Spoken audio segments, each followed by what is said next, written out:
पूरा राज्य त्राही त्राही कर रहा था।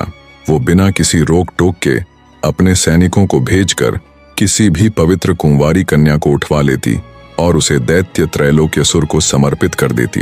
रानी त्रिलोचना का विरोध करने की किसी भी नगर निवासी की हिम्मत न होती। इधर योजना पूरी होने के बाद विभित्सना 7 समंदर लांघने को तैयार थी। सबसे पहले तो उसने मुनि अंगिरा द्वारा दिया हुआ वो बुद्धि फल ग्रहण कर लिया। उसके पश्चात मुनि अंगिरा ने ध्यान कर भगवान विष्णु की सवारी यानी उनके गरुड़ को भी बुला लिया। विभित्सना आचार्य काश्यपंत और मुनि अंगिरा से आशीर्वाद लेकर उनसे विदाई लेती है और भगवान विष्णु जी के गरुड़ पर बैठकर अपनी यात्रा पर निकल पड़ती है।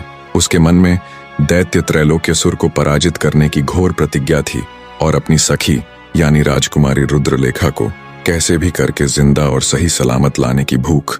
तेजी के साथ उड़ते हुए गरुड़ महाराज ने पूरे 1 दिन के सफर के पश्चात विभित्सना को दैत्य त्रैलोक्यसुर के माया जाल यानी उन 7 विचित्र दरवाजों के पास ले जाकर उतार दिया। दृढ़ विश्वास के साथ मन में आचार्य काश्यपंत और मुनि अंगिरा का ध्यान करते हुए विभित्सना पहले दरवाजे की तरफ बढ़ती है।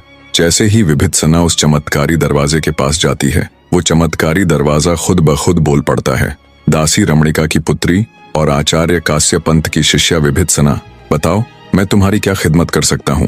दरवाजे के मुख से अपना संपूर्ण परिचय पाकर एक बार के लिए विभित्सना थोड़ी सक पकाई कि दरवाजे को उसके बारे में इतना सब कैसे मालूम।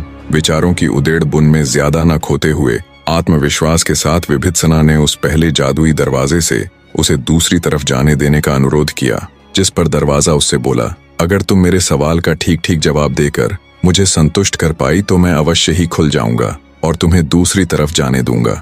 पर सवाल पूछने से पहले मैं तुम्हें बता दूं, अगर तुमने ये एक बार शुरू कर दिया तो बिना इसे पूरा किए तुम वापस नहीं जा सकोगी, और अगर तुमने गलत जवाब दिया या फिर मैं तुम्हारे जवाब से संतुष्ट ना हुआ तो भी हमेशा के लिए तुम यही फंस कर रह जाओगी। तो अब भी अगर तुम वापस लौटना चाहो तो जा सकती हो, ये आखिरी मौका है तुम्हारे पास। दरवाजे की बात सुन संकल्पित विभित्सना आत्मविश्वास के साथ बोली, हे जादुई दरवाजे, मैं यहाँ वापस जाने के इरादे से नहीं आई और ना ही मुझे किसी प्रकार का कोई भ्रम है। तो हे जादुई दरवाजे, अब बिना देरी किए मुझे बताओ कि क्या है तुम्हारी पहेली। विभित्सना के आत्मविश्वास भरे जवाब को सुन दरवाजा बोला, ठीक है, अगर तुम यही चाहती हो तो बताओ मुझे, क्या किसी इंसान के भाग्य को बदला जा सकता है? क्या भाग्य का लिखा मिटाया जा सकता है? क्या